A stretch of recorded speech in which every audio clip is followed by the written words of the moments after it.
How do you choose what wedding signs you need when there are so many options? Stay tuned because I am going to be running through 6 of the essential signs you need at your wedding. I'm Ria, wedding stationery designer and stylist, and I love helping couples like you have fun while you plan your wedding. So guys, in today's video, I am going to be sharing 6 different signs that I think are essentials when it comes to helping you decorate your venue. It's really important to make sure that when choosing signs, it gives your guests a clear direction, it's got a purpose, and it will help your day run a lot more smoothly. So let's dive in. So the first sign I would recommend having is a welcome sign. This is a great starting point for your wedding. It will indicate where your guests need to go, and it will indicate that they're in the right place, which is really important.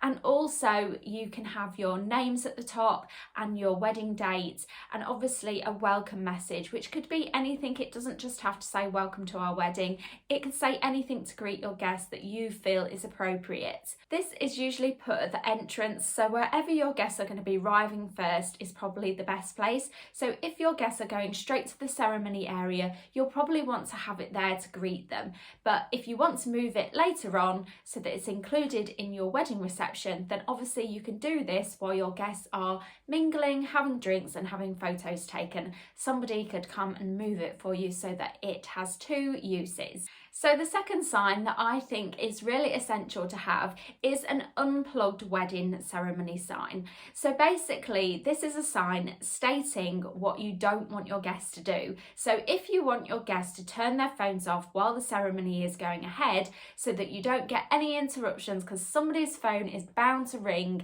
or be a loud text alert when everybody's being quiet listening to you taking your vows. So if you want people to switch off their phones and so that they're not taking pictures and video throughout the ceremony, because it's a private moment, and you might have professional photographers and videographers doing this kind of thing, and you don't want your guests to not be present at the time. So it's important to state this on a sign so they know exactly what to do when they sit down to watch you get married. So the third sign that I would say is really essential to have is a seating chart sign. So usually this is put at the reception area. When they first arrive, they have got a clear indication on a sign what all the tables are and who sat at what table, so they can quickly find their seat and everybody knows what they're doing. So I'd say a seating chart is really essential for everything running smoothly at your reception,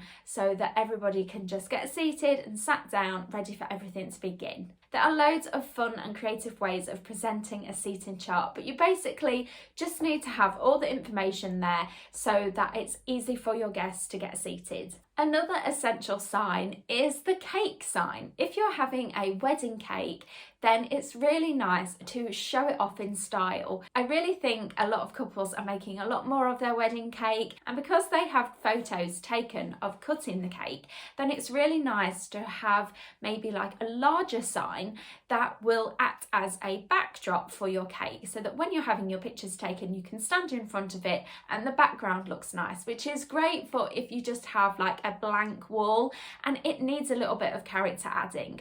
Or if you are having different flavoured cakes, it's quite nice to have a sign that gives the information of what each flavour is, so that your guests know when they are having a slice. If you're having a dessert table instead of a cake, this is also nice to dot some different signs around to tell people what selection there is to choose from. So it's really good to indicate to people what things are, especially if you have a lot of guests that might have different dietary requirements and you need your guests to be aware of what everything is. So the fifth sign I would say is essential is if you're having a type of guest book area. So if you're having a traditional guest book, I would advise having a sign that has got some clear instructions on it of what you actually want them to do, because it's all very well saying please sign our guest book, and you don't really want a signature from your guests. So I would say if you want them to write a little bit more than just best wishes and congratulations, I would say that a sign is a perfect place to put this. A good idea of what you could do is say put your best date ideas, or it could be some marriage advice, or it could be something that they've enjoyed from the day. So it gives them a prompt of what to actually write about, and then you'll enjoy reading it a lot more when you look back at it. So the sixth sign I would recommend is if you're having a cards and gifts table. So if you're expecting people to bring that kind of thing with them, then obviously you need to allocate a table in your venue that is just for the cards and gifts, because then it saves everything getting mixed up and you know that it's all going to be safe and secure in one place. So I would recommend putting some clear signage that this is the space to do that. You might have a little basket that you want people to put the cards in so that you collect them all together.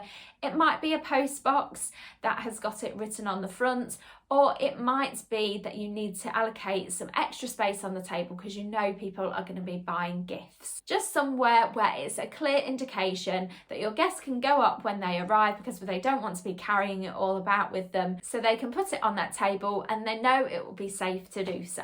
I hope this has helped you figure out what wedding signs you actually need for your wedding and what you want to include. If you have enjoyed today's video, I'd love it if you gave it a thumbs up, and please subscribe to my channel to be notified of any new videos that go live. Thank you so much for watching. I'll see you next week.